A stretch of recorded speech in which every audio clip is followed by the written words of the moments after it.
Let me first welcome you, ma'am, and by heart I'm saying a thank you so much, ma'am, for giving your precious time as you're very busy and you're in your city, it's your city. So, ma'am, it's just we wanted to know, as you know, we were excited to know how your journey started. Must be, especially if we talk about the South India, you have been a role model for so many girls. So, is always Sania wants to be a tennis player? Yeah, as far as I can remember, I remember picking up tennis racket when I was 6 years old. I used to go swimming, I used to play tennis, I used to do roller skating, and I happened to be a little bit better at tennis, I guess, than the other things. And yeah, and my parents supported me. I loved the game from the beginning, but I was obviously too young to make a decision at that time, as to what I wanted to do. But I think when I was around 12, I wanted to become a professional tennis player, and I followed that dream, and I wanted to be the best first in our state, then our country, and then obviously in the world. And I've been fortunate enough to be able to achieve all those goals in my life. So yeah, I'm very thankful to everyone, to God most of all, but also to my parents, my family, and also to the people of this city who have supported me and seen me grown as a child who dreamt big and wanted to play at Wimbledon, and to someone who was able to win Wimbledon. So. Is you were a naughty child? No, actually I was a very good child. I was extremely studious. I used to love studying. I used to not want to miss school at all ever. I was a very boring child. So I was never a part of like any big shararat plans or naughty plans or anything. No, I was not at all. I was actually I was a very boring. I wanted to just study, and so for me a big decision was whether I wanted to study or become a tennis player. And that's the decision I needed to make. For me, what was one of the hardest decisions of my life. How you made that? I felt that I had to sacrifice one thing for the other, and I felt that I loved tennis too much and I was too passionate about it to let it go, but I was very particular that I wanted to finish my schooling. I did a proper school. I did my board exams. I gave 11th, 12th. I did my boards in 12th as well from a normal school. I never did correspondence.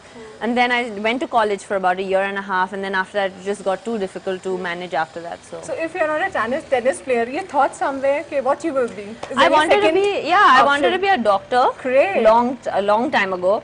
But I still want to be an interior designer. Wow. I love it. That you're doing it, something. Yeah, so I always say that maybe when I stop playing, I want to, maybe I can still venture out. So you love designing your house or something, you keep doing that? Yeah, I love all kinds of sort of modern accessories, not just in fashion. I also love it fashion in a house, so I love to I love to set up my own houses and own apartments and everything. Wow. So where can we see you in a different avatar? I mean, you have something not playing tennis and a different avatar. Sometimes we can see you. You always see me in different avatars. I'm in a different avatar right now. You saw me yesterday in a different avatar. So I'm always in different avatar. You love experimenting with your dresses, your fashion style. I think I'm a normal, somewhere, behind that tennis player and that person who dreamt of becoming the best in the world and everything and representing India. Somewhere there's still that young, normal girl who wants to do normal things like any other girl and dress up and get ready. So I've always been like that. I was never really a big tomboy in terms of my dressing, even though all my best friends are guys, I always hung out with guys and everything. So I've been a tomboy in that sense, but I've never been a tomboy. I always wanted to dress up and look nice, and so that's the little small normal young girl that I still have in me. But if you're not doing anything, you're not playing, I've seen you love meeting people, your friends, your relatives. Any other thing you keep doing as a hobby? I actually, when I'm not playing tennis, I don't like doing anything except relaxing, because that's something that I don't get to do. And you don't sleep. Yeah, I love to sleep, and because that's something I always have to wake up with an alarm. All my life I've woken up on a very strict schedule. So the first thing that I do at a holiday is I sleep. And people go and they say, you're in another country and you don't want to see. I was like, no, I have no interest. I just want to sleep, get a massage, go and sit on the beach. I'm a big beach baby. So I prefer water to mountains, for example. So I love to sit on the beach, sit on the water and do nothing. So tell me one thing, when you were in your college days, you know, so you had a crush, one day I'll go and meet him, but now it's a time when people want to meet you, all celebrity, Bollywood we talk about. So do you have something in your mind, one day I'll go and meet him? I met him all my life. I've had a crush on Akshay Kumar, who is like, so great. yeah, I always like, I wanted, since like his So don't know this. I think he knows, yeah. It's because I've said it so many times, and it's damn embarrassing when I meet him also. Why? But because I'm like, you know, I get like this little shy fangirl in front of him. So I've met him a few times. Yeah, he's lovely, and I've liked him since his Mohra days. Yes. You know, since that time, tu cheez badi hai, mast and all that. So I'm a big Akshay Kumar. That was my first ever, I think, celebrity crush. So why? What attracts about him? I don't know. I think he's a very good-looking man to start with. I think as a young girl, that's the first thing that you see. I think he's very good-looking, and he's turned out to be an amazing actor now as well. And yeah, so it's just a crush, you know, I've had since I was a young girl. And ma'am, you're doing a lot of things I've seen for the social messages you're giving. You're coming up with for the women empowerment. We are seeing you. So how you want to go about this? I think for me, a true meaning of empowerment is when we don't have to actually come out and say it again and again that we want women to be empowered. You know, I think that that's when we will reach a stage in the world where we are, as women, we don't have to come out and say, listen, we want women empowerment. I think that's when we will truly be empowered. I think empowerment comes for anyone, but more so for women from within. And I try to spread that message across because I feel that thankfully people still listen, and I have a medium through the media and you know, through like the United Nations, where we are doing work for them for women's equality. I feel that I have that sort of, God has given me and blessed me with that, where people are listening.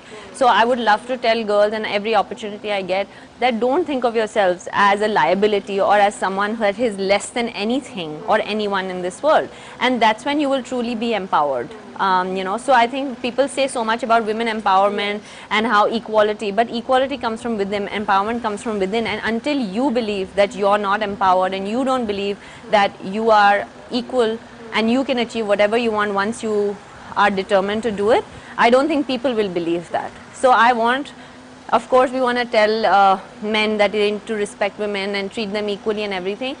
But I think women need to believe that as well, especially in the rural areas, you know, and I think the educated class believes in it a lot more, but I feel the uneducated ones are the ones that we need to reach out to a lot more. And now you're taking a very good initiative where you come up with the academy, where small cute girls I've seen they're playing and they feel so happy when you enter it. Yeah. So there were some questions they came and they keep talking to you about something, some experience. I mean, the one thing that I get a lot from the parents is that how did you manage to study and to play tennis? You know, we come from a background where sport is not given that much importance, you know, except for cricket, where boys are just sent to academies and it happens. But still, we have a long way to go when it comes to people actually taking sport as a profession choice.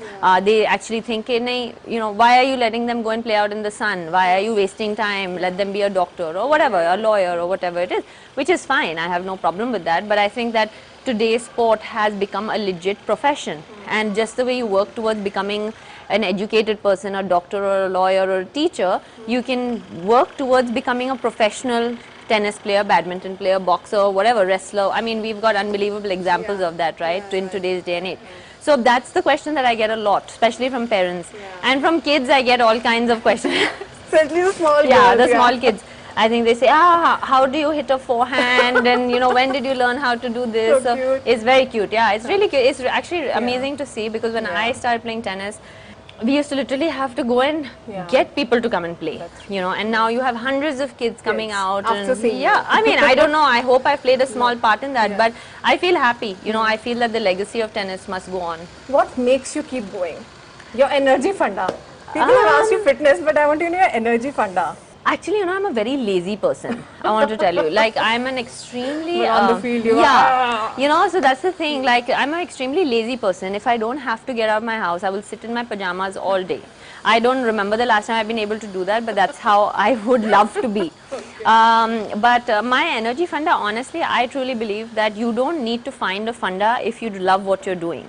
I love playing tennis, I love doing work, whatever I do, whether it's, you know, whether it's shooting or whatever it is, I enjoy it. And I think that's the basic funda of it, and the little secret behind it, that if you don't enjoy it, it takes a toll on you to wake up every morning and go and do it. I've been playing tennis for 25 years, 24 years now, and it's the most monotonous thing that you can do. There's only so much of forehand, backhand, serve and volley that you can do.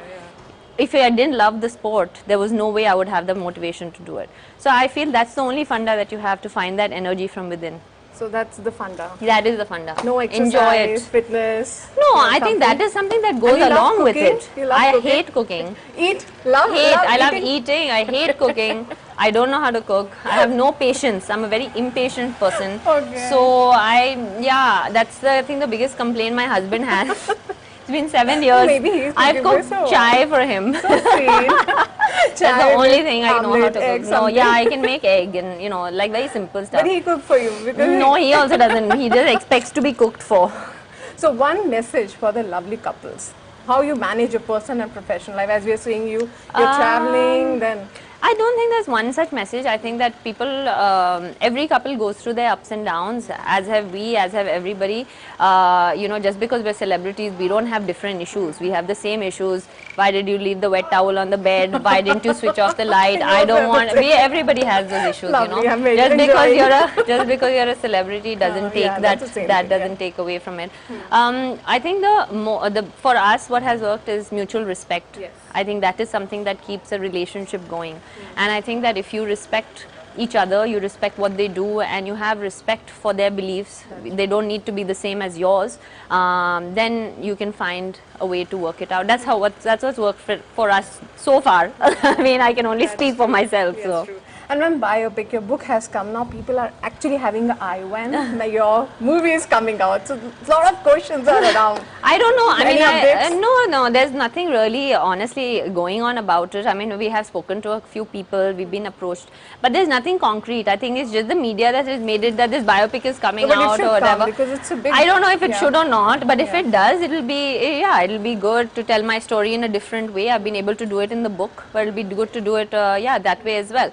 But there's nothing concrete, to be honest. But if given a chance, would you be a part of it? As everything, that will be good. That if you can I don't think so, because I'm not comfortable. Okay. Not only because of that. I'm quite like, I'm not so camera friendly as I am. I'm much better at interviews than I am at actually acting, because right now I'm not acting. I'm being myself. Yes, but when I'm actually have to act, I find it a little bit difficult, to be honest. So I don't think so. I mean, I never say never, because you never know in life, but I don't think right now at this point. But your role was started like, first Deepika, then Pariniti. There was but like this is all media hype, I mean, I've just been asked, like, but what your heart says and what you accept that, okay, this I don't think there's any one person. I think that we have got amazing actresses in today's time and age, and there could be anybody. It could be someone new, it could be someone who the choice is given to you. I think it's unfair, because I don't think I know enough about movies to be able to tell you that she can perform good or he can perform good. I think it's unfair.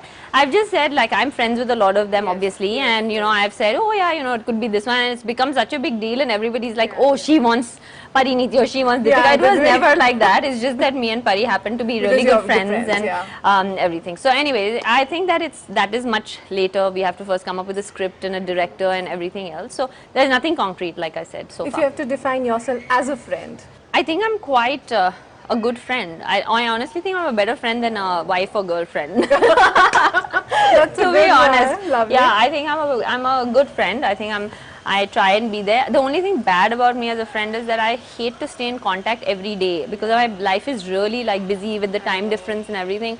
So I can't be that person who calls you every day and says, hey, what's up? But if you need me in a time of an hour, I'll always be there. And I'm that kind of friend. So yeah, but I honestly believe that I'm a better friend than I am a girlfriend or wife. Whom you believe most, who can shop good for you in your family? Shop? My sister. Oh, great! That's my sister. Yeah, she knows my style exactly, and also she even when she experiments, she knows to what extent I'll go to experiment. Right.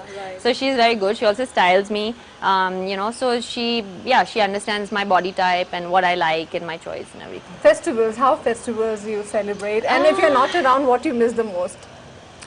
I don't really celebrate so many festivals because I'm hardly ever there. Like now for Bakrid, we weren't there as well. I don't remember if I was there for Eid. I think I was there for Eid this time. Yeah, I mean, normal, like for me, I try and keep life very simple because outside where I can't keep it simple, it's quite complicated for me. So I try and keep life simple.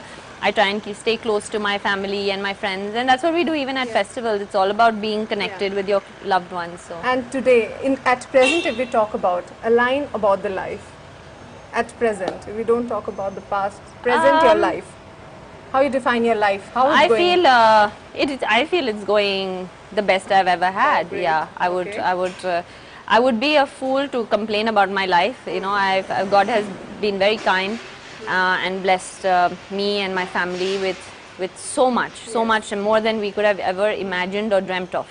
And like I said, everybody dreams of being best at what they do, career-wise, and I was able to do that and be the best in not just the country or in Asia, but in the world. And personally, it's doing great. You know, I'm at my sister's house. Yeah. And she's newly married, and I actually, they've become a part of our family, just like, you know, we've known them all our lives, and yeah, so it's I can't complain. You want to give a message to the generations who are coming up? I just want to say that believe in yourself, but I think more than that, I want to say to enjoy it, because whatever you pick, whatever path you pick, if you don't love it and enjoy it, it's very difficult to be good at it. I truly believe that. So that's the funda that I have sort of followed. The minute I stop enjoying playing tennis, I'll stop. The minute I stop enjoying even eating a certain food, I'll stop eating it. That's how I am. That's how I live my life, and I feel like it's worked for me. You have this time of point. Do you have such? I want to have this. I want to grab this. I'm a very determined person. So whatever I set my eyes on. Right now, any eyes grabbing a wish? No, not really. I mean, I feel like I've chased my dreams all my life, you know, and I just want to continue living in my dream. I've had an amazing life, and like I said, I've been blessed, and I can't thank God enough for how much He's given us. He's given us health, wealth, fame, name, happiness, you know. So I can't thank God enough. So no, not really. And ma'am, you're the woman who actually, you know, in your up and downs, you have actually stand up, you know, fighting it a lot, coming up with a strong way. So I just wanted to know what's in your mind, how you go through like your up and downs, how you handle it. I think my family has been a very strong backbone, where every time that I've been down or up, I think that they've kept me very grounded, and I turn to them in good times and bad. You know, my closest of friends or my closest of family. And I just try to stay positive. I think tennis has taught me that there will always be another day as long as you want there to be one. No loss is big enough or no victory is big enough. So you have to take both in your stride, and that's how I come out of bad times or good times. You just have to remember that tomorrow is a new day. That's it. A line. That's it. Tomorrow is a new day. Tomorrow is a new day. So we want, ma'am, just one message for the girls also who are actually you're talking about, that they come, how you manage it. So from your side, you would like to give another way that, you know, girls who wants to be in sports, and same way they should continue their studies. No, I think like also. I said, you have to believe in yourself. You have to choose what your right path is. There's no right or wrong. There's a right path only for yourself. And you just have to believe that no matter how many odds are against you, if you want, and if you will, and with God's wish, you can. You love holidays? Yeah, I love holidays. I love holidays. Your any place, destination? Maldives. Maldives. Yeah, Maldives. That's it. That's it. How you like? You want your friends around or relatives or? Doesn't matter. I think as long as I am there, it doesn't matter anymore.